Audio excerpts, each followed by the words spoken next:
الحمد لله وكفى وسلام على حبيبه المصطفى أما بعد فأعوذ بالله من الشيطان الرجيم بسم الله الرحمن الرحيم وما الله بغافل عما يعمل الظالمون إنما يؤخرهم ليوم تشخص فيه الأبصار صدق الله مولانا العظيم۔ بارگاہ رسالت محمد صلی اللہ تعالیٰ علیہ وسلم میں درود پاک کا ہدیہ پیش کریں۔ اللہم صلی علی سیدنا و مولانا محمد معدن الجود والکرم وآلہ واصحابہ الکرام وابنہ الکریم وبارک وسلم صلاة دائمة سرمدا ابدا۔ اردو میں ایک مشہور محاورہ ہے، ایک چھوٹا سا اگرچہ ٹکڑا ہے لیکن بہت معنی خیز ہے۔ لمحے نے خطا کی صدیوں نے سزا پائی۔ کبھی کبھار ایسا ہوتا ہے کہ ایک چھوٹے سے لمحے میں خطا ہو جاتی ہے اور اس کی سزا صدیوں تک رہتی ہے۔ اسی لیے ہمیشہ ایک بات یاد رکھیں کہ ہم سے ہونے والی غلطیوں کا تعلق کس بات سے ہے۔ اپنی ذات سے ہے تو اس کی تلافی ہو سکتی ہے، لیکن کسی اور کی ذات سے ہے پھر یہ دیکھنا ہوگا کہ وہ ذات کون ہے۔ میں یہ بات اس لیے عرض کر رہا ہوں کہ کربلا کے واقعات کے بعد صدیاں گزر گئیں، لیکن اس ظالم حکومت یزید کی حکومت پر اب تک لعنت کی جا رہی ہے اور قیامت تک یہ چلتا رہے گا۔ حالانکہ اگر تاریخ دیکھی جائے تو بہت مختصر سی حکومت کرنے والا ہے شخص، یعنی صرف اس کو 3 سال ملے۔ حضرت امیر معاویہ کے انتقال کے بعد تخت پر بیٹھا اور 3 سال تک حکومت کیا، اس کے بعد بہت سخت بیماری کے عالم میں مر گیا۔ تو یزید کا دور حکومت صرف 3 سال ہے، لیکن ان 3 سالوں کے اندر جو سب سے ہولناک حادثہ پیش آیا ہے وہ کربلا کا ہے۔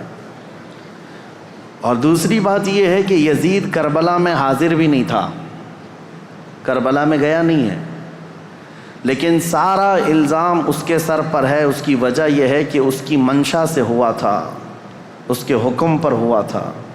اب اس بات کا اندازہ کیجئے کہ ہم سے ہونے والی کوئی بھی غلطی اگر کسی ایسی ذات سے ہے جو اللہ کا محبوب ہے تو پھر یہ غلطی بھلائی نہیں جاتی، قیامت تک یاد رکھی جاتی ہے۔ اللہ والوں کے ساتھ اگر تمہاری کوئی زیادتی ہو گئی تو یہ بھلایا نہیں جائے گا، ہمیشہ تم ملعون کہلائے جاؤ گے۔ اس بات کا ہمیشہ لحاظ رکھا جائے۔ اللہ کے ولیوں سے جو جنگ لیتا ہے، حدیث قدسی میں ہے میرے آقا صلی اللہ تعالیٰ علیہ وسلم کی زبان سے، اللہ کریم خود ارشاد فرماتا ہے من عادی لی ولیا فقد آذنتہ بالحرب، جس نے میرے کسی ولی سے دشمنی مول لی، رب تعالیٰ فرماتا میں اس کو جنگ کا اعلان کرتا ہوں، میرے ساتھ اسے جنگ کا اعلان کرتا ہوں۔ تو اللہ سے جنگ کرنے کا کون یہاں پر کس کی جرأت ہے اور کس کی جسارت ہے؟ تو جو اللہ والوں سے جنگ کر لیتا ہے، دشمنی کر لیتا ہے، گویا کہ وہ رب تعالیٰ سے دشمنی کر رہا ہے اور جنگ کر رہا ہے۔ اس کا خاص خمیازہ دیکھا ہم نے۔ جن لوگوں نے اہل بیت اطہار کے ساتھ دشمنیاں کی ہیں وہ آج تک اللہ تبارک و تعالیٰ کے غضب کا شکار ہیں، آج تک اس کے غضب کا شکار ہیں۔ کسی بھی قوم کے اندر پوری دنیا گھوم کر کے آئیں، یزید کی ذریت کو یا اس کے کاموں کو اچھا کہنے والی کوئی بڑی جماعت آپ کو نہیں ملے گی۔ اکا دکا کوئی ایسا گمراہ شخص ہو، بد دین ہو، بد عقیدہ ہو تو اس کی بات الگ، لیکن اتنی 14 صدیوں کے اندر ہزاروں ائمہ اکرام آئے، ہزاروں علماء اعظام آئے، لاکھوں کی تعداد میں صالحین آئے، کسی نے بھی اس کے کاموں کو اچھا کبھی نہیں بتایا۔ ایک وجہ یہ بھی ہے میرے عزیزو، اس نے زندگی میں کبھی کچھ اچھے کام کیے ہوں گے لیکن اس کا فرق نہیں پڑتا، برائی غالب آ جاتی ہے، اور وہ بھی برائی ایسی کہ رسول اللہ صلی اللہ تعالیٰ علیہ وسلم کے نواسے کا اور ان کے خاندان والوں کا اس طرح سے قتل کر دینا کہ جس کو رہتی دنیا تک یاد کیا جاتا ہے۔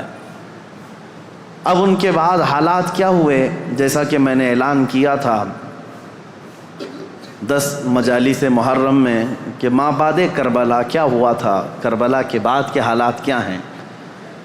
کربلا کی جنگ ختم ہوتی ہے حضرت امام حسین کی شہادت پر۔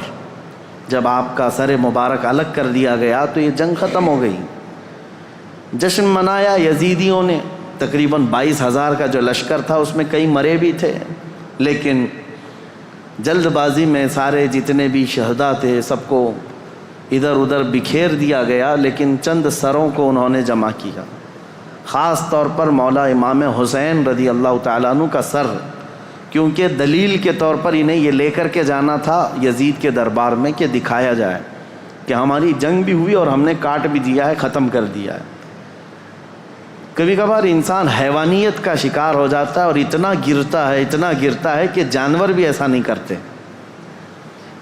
اسی لیے امام غزالی کی وہ بات یاد رکھو کہ انسان کی 3 قسمیں ہیں، کبھی افضل ہو جائے تو فرشتوں سے بھی افضل بنتا ہے، اور کبھی نیچے گر جائے تو یہ جانوروں سے زیادہ ذلیل ہو جاتا ہے۔ جانور اپنی برادریوں میں سے کسی کا ایسا بہشکار یا ایسا قتل نہیں کرتے جیسا انسان انسانیت کا کرتا ہے، انسانوں کے ساتھ کرتا ہے۔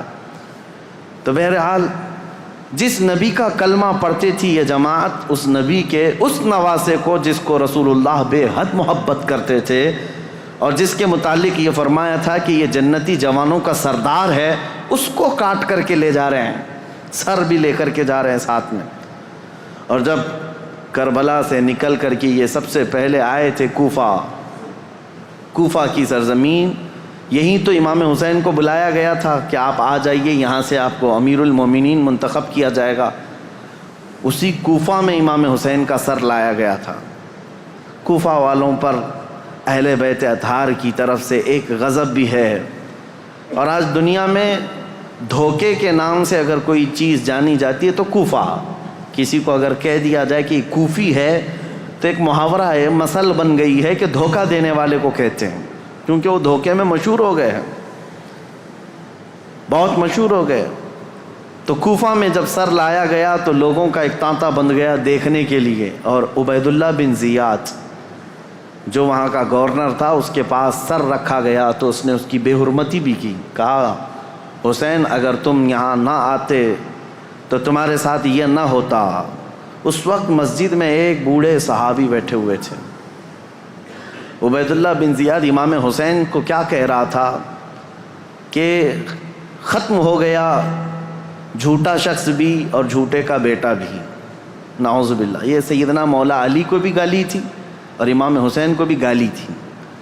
صحابی رسول کو برداشت نہ ہوا، 80 سال کی عمر کے تھے، مسجد میں کھڑے ہو گئے، کہا وہ ابن مرجانہ، اس کی ماں کا نام مرجانہ تھا، اس کے باپ سے لوگ جب کسی کو عربی میں گالی دی جاتی تھی تو ماں کا نام لے کر کے کہتے کہ باپ کا پتہ ہی نہیں۔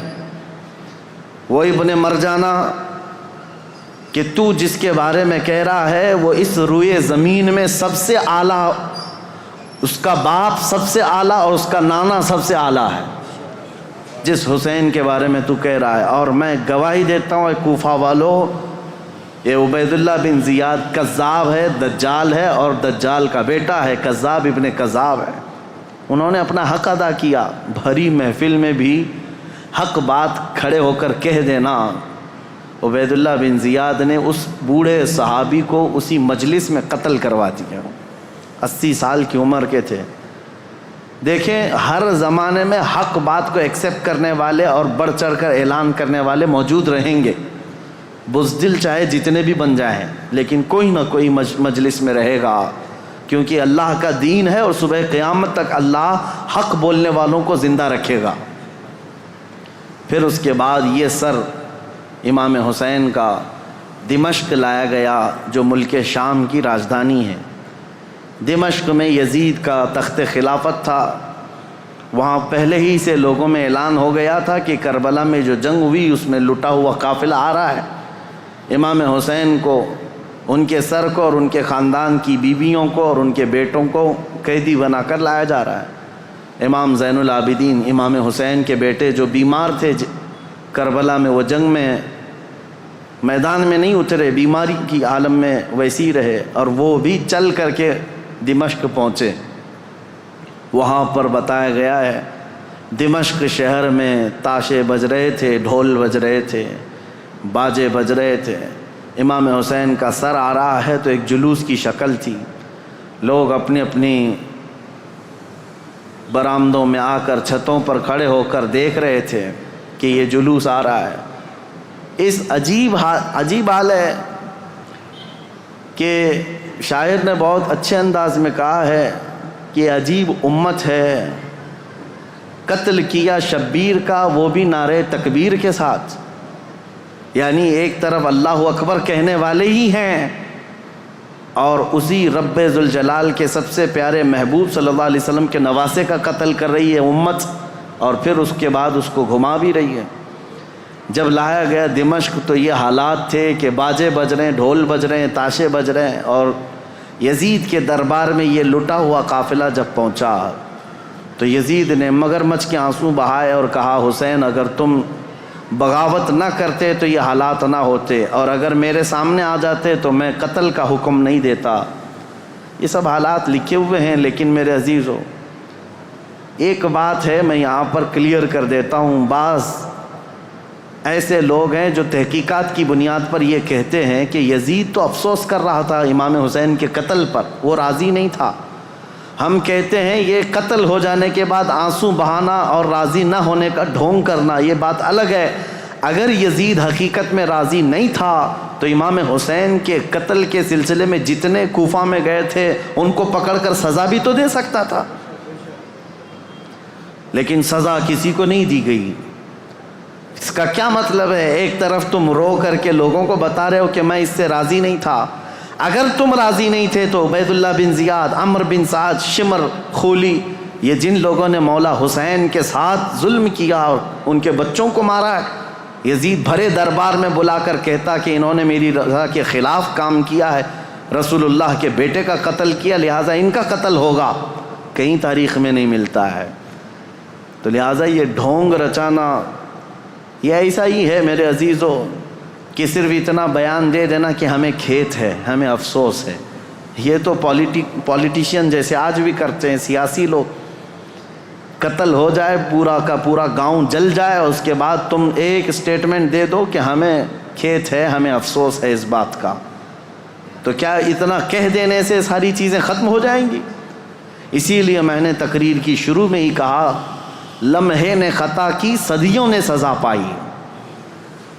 کبھی ایک لمحہ خطا ہو جاتی ہے اور اس کی سزا قیامت تک قائم رہتی ہے. یہی یزید نے کیا.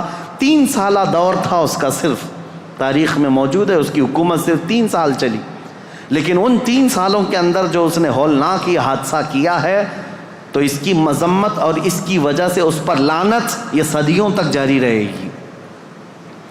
امام حسین کا سر مبارک جب آیا وہاں پر تو عجیب حالات تھے. کچھ صحابہ بھی وہاں موجود تھے، انہوں نے یہ روایت بھی بیان کی ہے.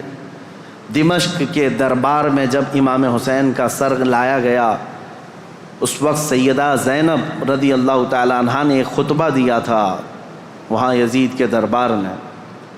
پردے میں تھیں لیکن انہوں نے حالات بیان کیے تھے. وہ کرب ہے، وہ درد ہے ان کے خطبے میں. انہوں نے جھنجھوڑ رکھا تھا، حتیٰ کہ جو یزیدی دربار میں کھڑے تھے وہ بے اختیار رونے لگ گئے تھے. چاہے جیسا بھی پتھر دل ہو لیکن پگھل گیا تھا. تو یزید نے یہ دیکھا کہ ہمارے یہاں پر حالات خراب نہ ہو جائیں، اس نے یہ سارا نظام بند کروا دیا، لوگوں کو باہر کروا دیا. تو امام حسین کے سر کو بار بار وہ چھڑی لگا کر بات کرتا تھا. اور اس کے بعد تاریخ میں یہ موجود ہے کہ امام حسین رضی اللہ تعالیٰ عنہ کا سر مبارک، اس میں روایات میں اختلاف ہے. بعض نے کہا امام زین العابدین کے ساتھ مدینہ طیبہ لایا گیا، بعض میں شہر اسقلان میں رکھا گیا جو ملک شام کا ایک علاقہ ہے، تہخانے میں رکھا گیا تھا. اور تقریباً 450 سال کے بعد وہاں سے مصر لایا گیا قاہرہ میں. قاہرہ میں آج بھی امام حسین کا سر مبارک دفن ہے. جو وہاں کی تحقیقات ہیں وہ جہاں پر بھی ہے، لیکن ایک بات تو طے ہے، اللہ تبارک و تعالیٰ نے ان کے متعلق فرمایا ہے کہ ان کو مردہ نہ کہو، وہ جہاں ہیں زندہ ہیں، شہید ہیں. اب جب مدینے یہ قافلہ آیا تو بڑا غمگین ماحول تھا پورے مدینے کا، مدینے والوں کو پہلے سے خبر تھی۔ حضرت ام سلمہ رضی اللہ تعالیٰ عنہ میرے آقا صلی اللہ علیہ وسلم کی ایک زوجہ ہیں، حضور کی بیوی۔ ایک مرتبہ حضور اکرم صلی اللہ تعالیٰ علیہ وسلم بیٹھے ہوئے تھے، اچانک آپ کی آنکھوں میں آنسو آئے۔ حضرت ام سلمہ نے پوچھا یا رسول اللہ صلی اللہ علیہ وسلم یہ آنسو کس بات کے؟ کہا کہ مجھے جبرائیل نے آ کر یہ خبر دی ہے کہ میرے اس لخت جگر فاطمہ کے بیٹے کو میری امت شہید کر دے گی، مار ڈالے گی۔ مجھے اس بات کا قلق ہے، دکھ ہے، اور جبرائیل نے ایک شیشی میں مجھے مٹی لا کر کے دی وہ اس کربلا کے میدان کی، اور وہ حضرت ام سلمہ کو دے دیا۔ حضور نے کہا کہ یہ شیشی سنبھال کر کے رکھنا، جس دن دیکھنا کہ اس کی مٹی لال ہو گئی تو سمجھ لینا کہ میرا بیٹا شہید ہو گیا۔ تو حضرت ام سلمہ رضی اللہ تعالیٰ عنہ اس وقت موجود تھیں، باحیات تھیں، رسول اللہ صلی اللہ علیہ وسلم کی زوجہ۔ وہ کہتی ہیں کہ وہ شیشی میں نے رکھی تھی، اور جس دن یہ کربلا کا واقعہ پیش آیا اس دن انہوں نے خواب بھی دیکھا حضور صلی اللہ تعالیٰ علیہ وسلم کو کہ نبی کریم صلی اللہ تعالیٰ علیہ وسلم گرد و غبار جھاڑتے ہوئے اپنے لباس کو جھٹکتے ہوئے تشریف لا رہے ہیں۔ تو حضرت ام سلمہ نے حضور کو خواب میں دیکھ کر پوچھا یا رسول اللہ صلی اللہ تعالیٰ علیہ وسلم کون سے لمبے سفر سے آپ تشریف لا رہے ہیں کہ گرد و غبار آپ جھاڑتے ہوئے تشریف لا رہے ہیں؟ میرے آقا صلی اللہ تعالیٰ علیہ وسلم نے فرمایا ام سلمہ میری امت کے اشقیاء نے میرے بیٹے کو اور میرے خاندان کو کاٹ دیا، قتل کر دیا کربلا کے میدان میں۔ ان کی سب کی لاشیں میں جمع کرتا کرتا سب کو دیکھتا ہوا وہاں سے آ رہا ہوں، کربلا کے میدان سے تھکا ہوا۔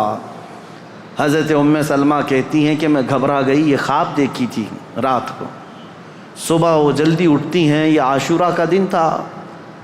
وہ فرماتی ہیں کہ میں جلدی سے جا کر اس شیشی کو یاد کرتی ہوں جو میرے آقا صلی اللہ علیہ وسلم نے مجھے زندگی میں دیا تھا، وہ ویسی سنبھالی رکھی ہوئی تھی۔ جا کر دیکھا تو اس شیشی کے اندر مٹی نہیں، پورا خون جمع تھا۔ حضرت ام سلمہ کہتی ہیں میں نے مدینے والوں کو اسی دن اطلاع دے دی کہ اے اہل مدینہ رسول اللہ کا بیٹا شہید ہو گیا۔ اس وقت کوئی ٹیلی گرام نہیں تھا اور نہ ہی کوئی ایسی تیز خبریں لانے والا انٹرنیٹ یا موبائل یا فون کا سسٹم تھا، مواصلات تو نہیں تھے۔ خبریں جو آتی تھی کوئی قاصد خبر لے کر کے آتا تب پتہ چلتا، وہ بھی خبریں کبھی 8 دن کے بعد 10 دن کے بعد پہنچتی تھی، لیکن مدینے والوں کو اسی دن خبر پہنچ گئی تھی کہ امام حسین کا قتل ہو گیا۔ یہ حضرت ام سلمہ نے خبر دی تھی۔ مدینے والوں نے آ کر کے پوچھا کہ یہ حالات ایسے ہو گئے۔ اس کے بعد پھر اس دن سے لے کر ہر دن مدینے والے انتظار میں رہتے کہ رسول اللہ کا یہ خاندان اہل بیت کب یہ واپس مدینے آئیں گے۔ تو ملک شام سے وہ لوگ واپس جب مدینے آ رہے تھے تو پورا مدینہ باہر نکل گیا تھا، پورا مدینہ باہر نکل گیا تھا، اور وہاں پر جو بچی ہوئی عورتیں تھیں سیدہ زینب اور امام حسین شہید کربلا کی 2 بیویاں جو بیوہ ہو گئیں، اور امام زین العابدین اور امام حسن کے 2 بیٹے، چھوٹا سا ایک قافلہ واپس مدینے آ رہا تھا۔ تو مدینے والے کہتے ہیں جیسے ہی وہ قافلہ مدینے کے اندر آیا تو لوگوں کی ایسی چیخیں بلند ہو گئیں، لوگ دیکھتے رہ گئے، کیونکہ رسول اللہ کے گھر کے کچھ افراد مدینے میں ابھی بھی موجود تھے۔ حضرت بی بی صغرا اور امام حسین کی اور ایک بیوی یہاں پر موجود تھی۔ سب انتظار کرتے رہ گئے، اور جیسے ہی یہ لٹا ہوا قافلہ آیا تو مدینے والے کہتے ہیں ایک وہ دن تھا جب رسول پاک صلی اللہ تعالیٰ علیہ وسلم کی وفات ہوئی، اس دن مدینہ سب سے زیادہ رویا تھا، اور دوسرا یہ دن تھا جب امام حسین کا قافلہ لٹا ہوا قافلہ مدینے میں داخل ہوا تھا تو مدینہ سب سے زیادہ رویا تھا۔ امام زین العابدین بیمار سجاد جیسے ہی مدینے میں داخل ہوئے سیدھے روضہ رسول پر حاضر ہوئے، اپنے اس قافلے کو لے کر روضہ رسول پر حاضر ہوئے۔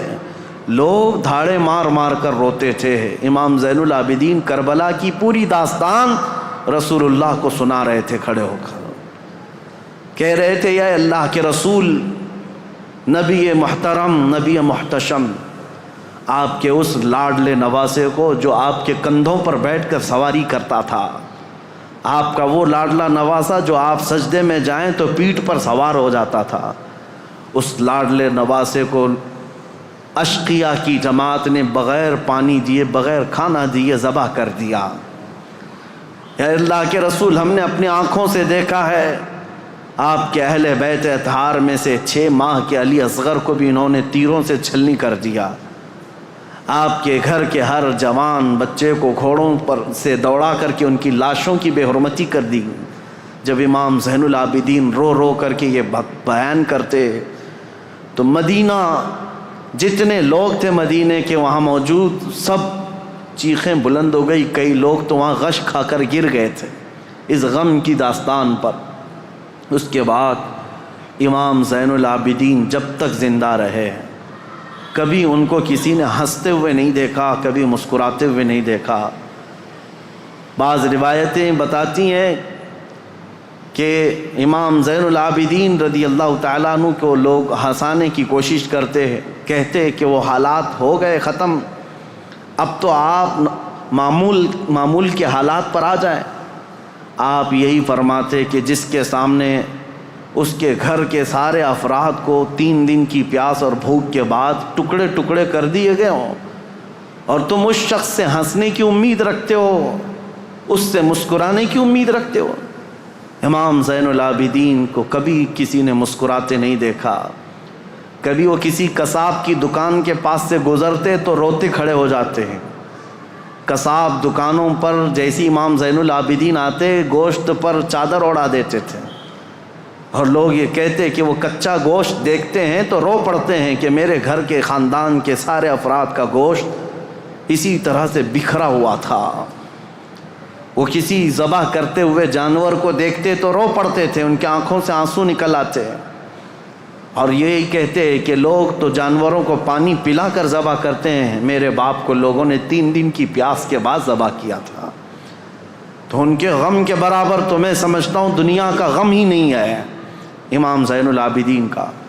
لیکن میرے عزیزو، قرآن کی یہ آیت بالکل برحق ہے۔ میرا مولا فرماتا ہے وَمَا اللَّهُ بِغَافِلٍ عَمَّا يَعْمَلُ الظَّالِمُونَ، اللہ ظالموں کے کام سے غافل نہیں ہے، بے خبر نہیں ہے۔ ہر ظالم اپنے انجام کو پہنچے گا ضرور۔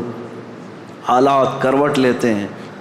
یزید کا دور حکومت ختم ہو گیا، اس کے بعد یزید کا بیٹا معاویہ تخت نشین ہوا۔ 6 مہینے صرف خلافت چلی، اس کے بعد یہ خاندان کی وراثت ہی ختم ہو گئی۔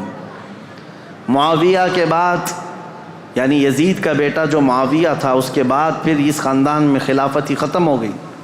مروان کی حکومت چلی، مروان کے بیٹوں کی حکومت چلی، لیکن اس اثنا میں ایک شخص مختار ثقفی نام سے کوفہ کی سرزمین سے ابھرتا ہوا ایک نوجوان نکلا۔ وہ اہل بیت کا جانثار تھا، محب تھا، چاہنے والا تھا۔ وہ کوفہ کی ساری طاقت و قوت کو اس نے جمع کر لیا، اور اسی دن سے اس نے طے کیا کہ رسول اللہ کے خاندان کے ساتھ جو ہوا ہے میں اس کا بدلہ لے کر کے رہوں گا، میں کفارہ ادا کروں گا۔ تھا تو کوفہ کا رہنے والا، اور اس نے اپنی پوری مجتمع طاقت کو لے کر وہاں کی سارے لوگوں کو جمع کر لیا۔ اس کے بعد پھر ایک بعد دیگرے لوگوں کو ڈھونڈنا شروع کیا، اور جو تاریخ ہے میرے عزیزو، اس نے پیچھا کیا سب سے پہلے اس شمر کا جس نے امام حسین کی گردن الگ کی تھی۔ اور ایک لمبا واقعہ ہے، میں مختصراً یہ بتاتا ہوں۔ وہ شمر چھپتا چھپاتا کوفہ چھوڑ دیا، جا کر کے ایک کھیتی میں رہنے لگا، اور اس کے بعد پھر وہاں سے بھی چھپ کر کے کسی کسان کے ساتھ رہتا تھا۔ لیکن مختار ثقفی نے قسم کھا لی تھی کہ ہر اس شخص کو میں قتل کروں گا جو کوفہ سے نکل کر کربلا کے میدان میں امام حسین کے مقابل میں گیا تھا، اور جتنے گئے ہوئے تھے ان کو چن چن کر کے وہ قتل کرتا گیا، مارتا گیا۔ اور اس کے بعد پھر شمر مل گیا، اس کو اس نے اتنی بری طرح سے قتل کیا کہ اس کے ٹکڑے بکھیر دیے، اور اس کے بعد کتوں کو کے سامنے اس کے ٹکڑوں کو ڈال دیا جو امام حسین کا قاتل تھا۔ پھر خولی بن یزید تھا ایک شخص، اور ایک شخص تھا جو امام حسین کے جسم اقدس پر پیر رکھ کر کے ان کو گرایا تھا، وہ تو پہلے ہی مر گیا۔ تو مختار ثقفی نے کہا کسی بھی کوفی کو مرنے کا بھی حق نہیں ہے بغیر سزا لیے ہوئے۔ اس نے اس کی قبر کھدوا دی اور اس کے بعد اس کی لاش کو جلوا دیا، کہا یہ عبرت ہے لوگوں کے لیے۔ اور اس کے بعد عبید اللہ بن زیاد جو گورنر تھا، اس کی جنگ ہو گئی ابراہیم ایک اور گورنر بصرہ کے گورنر کے ساتھ، اور وہ حاوی ہو گیا، عبید اللہ بن زیاد کی فوج ماری گئی۔ پھر عبید اللہ بن زیاد گرفتار ہو کر کے آیا تو مختار ثقفی گیا اور کہا کہ یہ شخص میرے حوالے کرو، یہی ہے پورے کربلا کی داستان کا اصل مجرم۔ کوفہ کا گورنر بن کر کے آیا، امام مسلم کو قتل کیا، ہانی بن عروہ کو قتل کیا، اور اسی نے بھیجا تھا کربلا میں۔ پھر عبید اللہ بن زیاد کو اس نے گرفتار کر کے چوراہے پر کھڑا کیا، اور اس کے بعد اس کے ساتھ بھی وہی حشر ہوا میرے عزیزو، جس کو بیان نہیں کیا جا سکتا، کہ وہ موت مانگتا تھا لیکن کوئی اس کو وہاں پر مکمل قتل کرنا بھی نہیں چاہتا تھا۔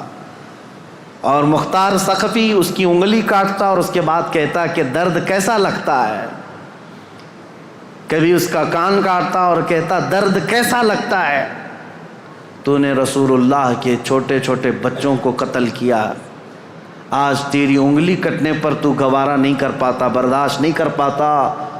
اس حسین ابن علی نے کیسے گوارا کیا ہوگا جب 6 مہینے کے بچے کی گردن میں تم نے تیر ڈال دیا تھا۔ کئی دنوں کی اس مشقت کے بعد عبید اللہ بن زیاد کو بھی قتل کر دیا گیا، ختم ہو گیا، اور جتنے گئے ہوئے تھے عمرو بن سعد سب مارے گئے، ایک بھی نہیں بچا۔ یہاں تک کہ یہ سلسلہ تقریباً 3 یا 4 سال تک چلا۔ مختار ثقفی کو جتنے لوگوں کی لسٹ تھی اس نے ایک بندے کو بھی نہیں چھوڑا۔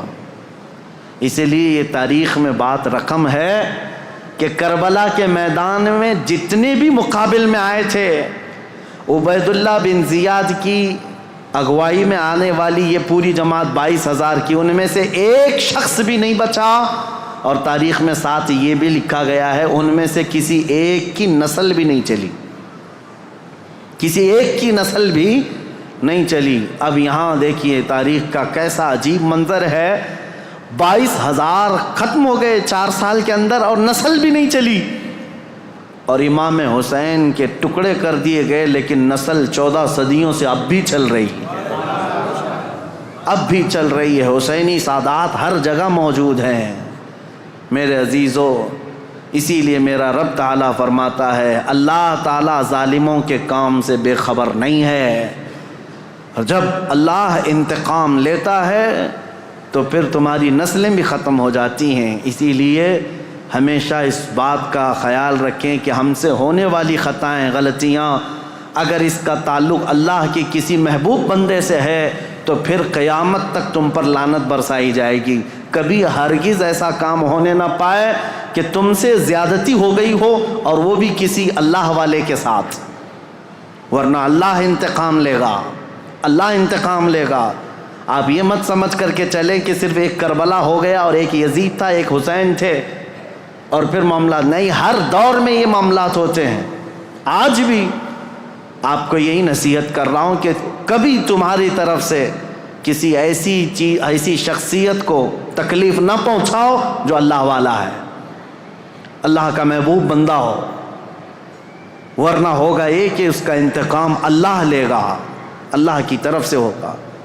ایک مشہور بزرگ ہیں، وہ حضرت شیبہ، مجذوب بزرگ تھے، بیٹھے رہتے تھے بازار میں، اور ایک بڑے سیٹھ آدمی نے اپنی بیوی کو شاپنگ کے لیے لایا، اور اس کے بعد وہ اس کی عورت کو عمدہ لباس پہنا کر کے بازار میں چل رہا تھا۔ یہ جو حضرت شیبہ ہیں، بزرگ ہیں، ان کا پیر کیچڑ میں ایسے گر گیا تو کیچڑ اچھل کر کے بیگم کی لباس پر کیچڑ آ گیا، تو سیٹھ کو بڑا غصہ آ گیا کہ میری بیگم کے نئے نئے کپڑے جو ہے نا کیچڑ میں خراب ہو گئے، اور یہ بوڑھا شخص اس نے ایسا کیا، تو آیا زوردار 2 تماچے لگا دیا اس بزرگ کو، حضرت شیبہ کو، پاگل دیوانہ کہیں کا نظر نہیں آتا، کیچڑ میں پیر ڈال دیا، میری بیگم کے مہنگے لباس کو تو نے گندا کر دیا۔ اس بزرگ نے کچھ نہیں کہا، بابا معاف کر دو، غلطی سے میرا قدم گر گیا۔ کہا کیسی غلطی؟ دامن پکڑ کر کے کھینچنے لگا۔ بیگم آئی اور کہا چھوڑ دو، یہ اللہ والے ہیں، ان کے بارے میں لوگ جانتے ہیں۔ کہا کہاں کا اللہ والا؟ کیسا اللہ والا؟ اس کو دکھاوا تھا، اس سیٹ کو اپنی بیگم کے سامنے اپنی پہلوانی دکھانی تھی، مارا توڑا سب کیا، گھر گیا۔ اسی شام کو گھر کے اوپر سیڑھیوں سے اس کا پیر پھسلا، نیچے گرا اور ایسا گرا کہ سر کا کھوپڑی باہر آ گئی، بھیجا باہر آ گیا، جگہ پر انتقال ہو گیا۔ یہ واقعہ میں اس لیے بتا رہا ہوں، مکافات عمل کیا ہے۔ اس کی بیگم نے ہلہ کرنا شروع کیا کہ یہ معاملہ اسی وجہ سے ہوا، آج اس بزرگ کو اس نے مارا، اسی وجہ سے میرا شوہر آج مر گیا۔ لوگ جمع ہوئے، سب کے پاس یہ عورت یہی کہتی تھی کہ اسی وجہ سے ہوا ہوگا، اسی وجہ سے ہوا ہوگا۔ لوگوں نے کہا چلو ہم پوچھتے ہیں ان سے، کیا آپ نے ایسی بد دعا کر دی اس بندے کو کہ مر ہی گیا بیچارہ؟ تو ایک حلوائی کی دکان پر یہ بیٹھے ہوئے مل گئے، لوگ آئے جو ذمہ دار تھے گاؤں کے، کہا کہ بابا اس نے 2 تھپڑ کیا لگائے، آپ نے اس کو ایسی بد دعا کر دی کہ اس کی تو جان چلی گئی، وہ تو ختم ہی ہو گیا۔ کہا کیسے ہوئے؟ لوگوں نے بتایا سیڑھیوں سے گرا اور نیچے گرا تو بھیجا ہی باہر آ گیا، مر گیا۔ اس بزرگ نے کہا اللہ کی قسم، اللہ گواہ ہے، میں نے کوئی بد دعا نہیں کی، اللہ کی قسم دیتا ہوں، تم مجھ سے جو حلف لینا چاہو لے لو، میں نے کوئی بد دعا نہیں کی ہے۔ لوگوں نے کہا لیکن اس کی عورت تو یہی کہہ رہی ہے کہ آپ کو آج اس نے مارا تھا 2 تھپڑ اور آپ کی بد دعا سے وہ ہلاک ہو گیا، پھر ایسا کیسے ہو گیا ہے؟ اس بزرگ نے ہنستے ہوئے کہا کہ بیٹا بد دعا تو میں نے نہیں کی، میں تو معاف کر دیا، لیکن دستور ہے دوست کو پہنچی ہوئی تکلیف دوست برداشت نہیں کرتا۔ میں تو معاف کر دیا، میرا دوست جو اللہ ہے وہ گوارا نہیں کرتا، اس کے کسی ولی سے تم نے دشمنی کی تو خود فرماتا ہے میں اس کے ساتھ جنگ کا اعلان کرتا ہوں۔ اسی لیے ہمیشہ اس بات کا لحاظ رکھیں میرے عزیزو، ہمارے کسی عمل سے اللہ والوں کو تکلیف نہ ہو۔ دیکھو رسول اللہ کے اہل بیت یہ اللہ والے تھے، امام حسین، تکلیف پہنچی تو آج تک وہ یزیدی ذلیل ہیں اور لعنت کے پھٹکار ان پر برس رہے ہیں اور صبح قیامت تک ہوتے رہیں گے انشاءاللہ۔ لمحے نے خطا کی، صدیوں نے سزا پائی۔ اللہ کریم ہم سب کو کہنے سننے سے زیادہ عمل کی توفیق عطا فرمائے۔ رب قدیر ہم سب کو ظلم سے کوسوں دور رکھے اور مولا کریم ہمیں اہل بیت کے ساتھ زندگی عطا کرے اور قیامت کے دن اہل بیت کے ساتھ حشر عطا فرمائے۔ وآخر دعوانا ان الحمد للہ رب العالمین۔